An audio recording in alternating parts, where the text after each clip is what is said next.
आखिरकार कहां फेल हुआ इंडिगो का मैनेजमेंट?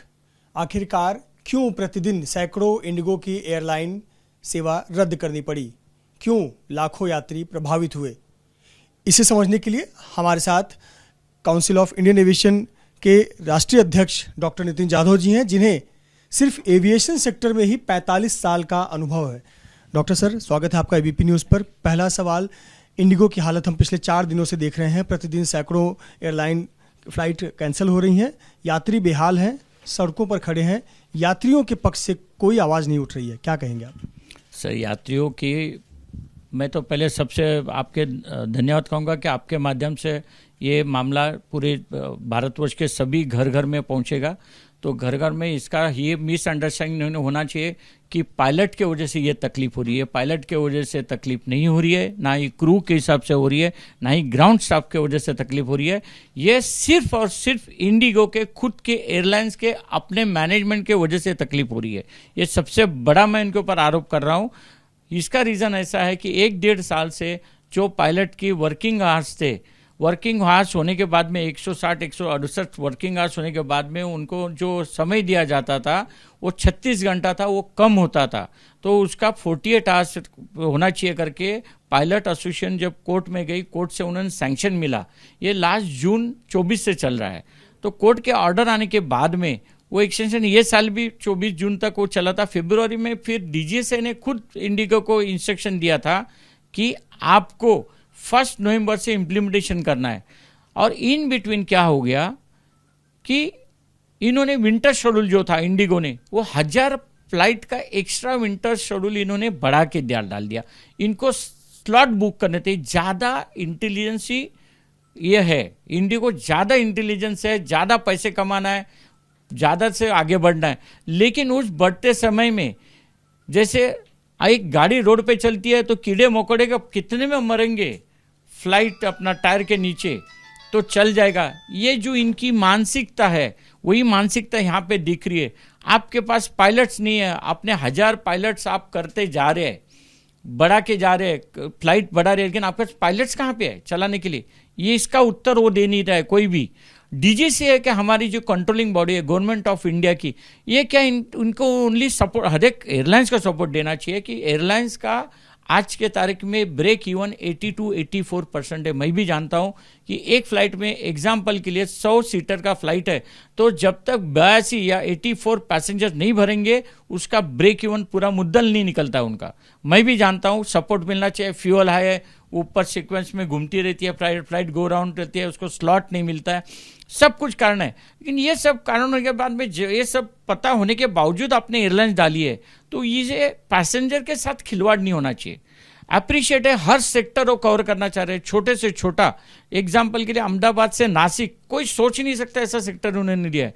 तो अच्छी बात है कि फैसिलिटी मिलती है, लेकिन फैसिलिटी के चक्कर में आप ये नहीं बोलना चाहिए कि पैसेंजर की सुविधा सबसे इंपॉर्टेंट। एविएशन में क्या माना जाता है मालूम है? सेफ्टी, और उसकी जो जर्नी है वो सुरक्षित कैसे हो, और कितनी जल्द से जल्द पैसेंजर अपने फ्लाइट में चढ़े और कितने जल्द से जल्द अपने एयरपोर्ट में बाहर निकले और अपने घर में सुरक्षित पहुंचे। रहा मसला उन्होंने जो आज तक ये जो हो रहा है, तो इसके पीछे डीजीसीए का मेरा पूरा आरोप है कि इनके ऊपर आपने कंट्रोलिंग क्यों नहीं करे। एक मंथ में जा रहा है, भाई आपका क्या हो गया, आप क्यों नहीं करे? जब लास्ट 1 नवंबर है तो हो गया, भाई आपने नहीं किया करके ऊपर आप फिर बैठेंगे, फिर आपको 2 महीना देंगे। मतलब ये चलने का नहीं है। और अभी आपको बताना चाहता हूँ, एक एयरलाइन जैसे आईटी इंजीनियर्स हो गया, आपके पत्रकार तरह भी ये चैनल से थोड़ा सा अच्छा पैकेज मिलता तो दूसरे चैनल में आप जाएंगे ना, और आपके ऊपर एक दूसरे का आप सहायता भी करते। लेकिन इंडिगो ने पूरे वर्ल्ड वाइड 3 महीने का उनका जो कूलिंग पीरियड है, नोटिस पीरियड, वो 6 महीना किया हुआ है। 2017 में तो इन्होंने कुछ 18 कैसे लगभग के कारण है 1 साल तक किया था। मतलब एक आप नौकरी छोड़ोगे 1 साल के बाद ज्वाइन कर, ये कौन सा न्याय है? 3 महीने बराबर है, 90 डेज का कूलिंग पीरियड होना चाहिए। और इनकी अपनी भी खुद का भी सोच है, इतने साल देने के बाद में हर एक को पैसे कमाना है, हर एक लाइफ जीना है, तो एक्सपीरियंस वो कहाँ पे शेयर करे? तो हर जगह पे इंडिगो की दादागिरी है। ये दादागिरी नहीं होनी चाहिए। मैं काउंसिल ऑफ इंडियन एविएशन की तरफ से इंडिगो को और डीजीसीए को भी रिट फाइल कर रहा हूँ, और मैं जनहित याचिका डायल कर रहा हूँ कि पैसेंजर की भाषा कौन सुनेगा, कौन बोलेगा? उनकी जो तकलीफ आज हुई है पूरे भारतवर्ष में, तो मेरी आपके माध्यम से, आपके टीवी के माध्यम से मैं पहुंचाना चाहता हूं। आप कर रहे हैं काउंसिल ऑफ इंडियन एविएशन के बिहाफ पे आप एक याचिका कर रहे हैं, रिट पिटीशन कर रहे हैं। ये याचिका किसके खिलाफ होगी, किसके खिलाफ होगी, क्या मुद्दे रखे जाएंगे? नहीं, मेरे खिलाफ तो मैं एक्चुअली करूंगा तो इंडिगो फर्स्ट करूंगा, और डीजी से एक्चुअली आपने कंट्रोलिंग ठीक नहीं किया करके भी उनके खिलाफ भी करूंगा मैं, कि फ्यूचर में आने के टाइम में हमारा पूरा सपोर्ट पायलट्स को, कोऑपरेटिव और उनके जो एसोसिएशन है पूरा सपोर्ट कर रही है, हम के उनके साइड में खड़े हैं बस। अभी जब मौजूदा हालत देख रहे हैं इंडिगो का, खुद कहा गया है कि अपॉलॉजी मांगी है और कहा है कि हम 15 तारीख तक के जो भी टिकट हैं फुल रिफंड करेंगे। आपको क्या लगता है स्थिति सामान्य होती कब तक दिख रही है? सर, क्या अपने सबकी शादी का सीजन था, 4 तारीख 5 तारीख आज मुहूर्त था, कितने जन शादी के लिए मुकर गए, उनके अपने भाई के सगे वाले कहाँ से कहाँ जल रहे थे।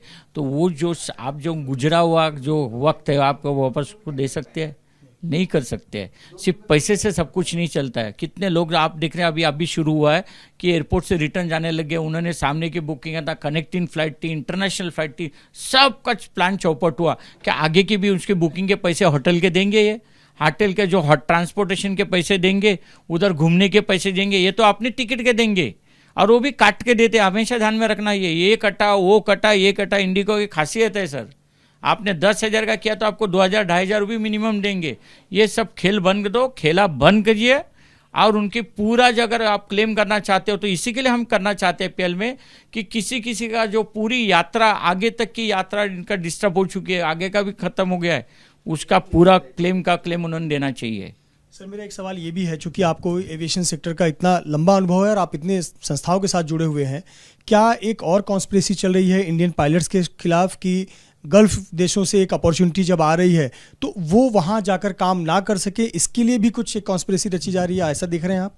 धन्यवाद, आपने इतना बड़ा मुद्दा लिया है पायलट के सपोर्ट में, कि अभी एमिरेट्स ने वहाँ पे जो खुला किया हुआ है 350 फ्लाइट के लिए, और पहले यहाँ से एक कैप्टन जो P1 होता था, दूसरा को पायलट होता है, जो P1 के लिए वहाँ पे चले जाए तो वो P2 बन के जाता था, मतलब सेकंड इसमें जाता था। ये फर्स्ट टाइम ऐसा हुआ है कि 350 पे वो P1 से P1 में जाएगा। वहाँ पे सैलरी उसकी 15-16 लाख के ऊपर देंगे विदाउट इनकम टैक्स कट के। आज यहाँ पे इनके पास 5.5-6 लाख सैलरी है, इनकम टैक्स कट के वही 3.5-4 लाख रुपये हाथ में आती है। उसको भी ये रोकना चाह रहे हैं। और फ्लाई दुबई ने भी A320 बस लिए, एयर बस लिए हुई है, उसमें भी बहुत सारे जाने के लिए तैयारी में। देखना आप इसके फिर बाद में ये तो क्लेम करेंगे, गवर्नमेंट को बोलेंगे हमारी फ्लाइट कैसे क्या करेगी, हम कैसे चलेंगे, हमारे तो ये गवर्नमेंट वापस उसके ऊपर 6 महीने का वापस इनको कुछ टर्म पीरियड देंगे, वो भी हम कोर्ट में दिखाने जाते हैं। हमारा पूरा सपोर्ट पायलट्स को है। बहुत बहुत धन्यवाद हमसे बात करने के लिए डॉक्टर नितिन जाधव, जो बता रहे हैं कि उनके द्वारा एक PIL दाखिल किया जाएगा और ये जो याचिका होगी रिट पिटीशन वो इंडिगो साथ ही साथ DGCA के द्वारा जो कर्तव्य नहीं निभाया गया उसके खिलाफ भी होगी, और जिस प्रकार की दिक्कतें यात्रियों की हुई है उसको लेकर वो काफ़ी नाखुश हैं और यही मांग कर रहे हैं कि तत्काल इसमें सुधार होने की आवश्यकता है। कैमरामैन आसिफ खान के साथ मृत्युंजय सिंह, ABP न्यूज़, मुंबई।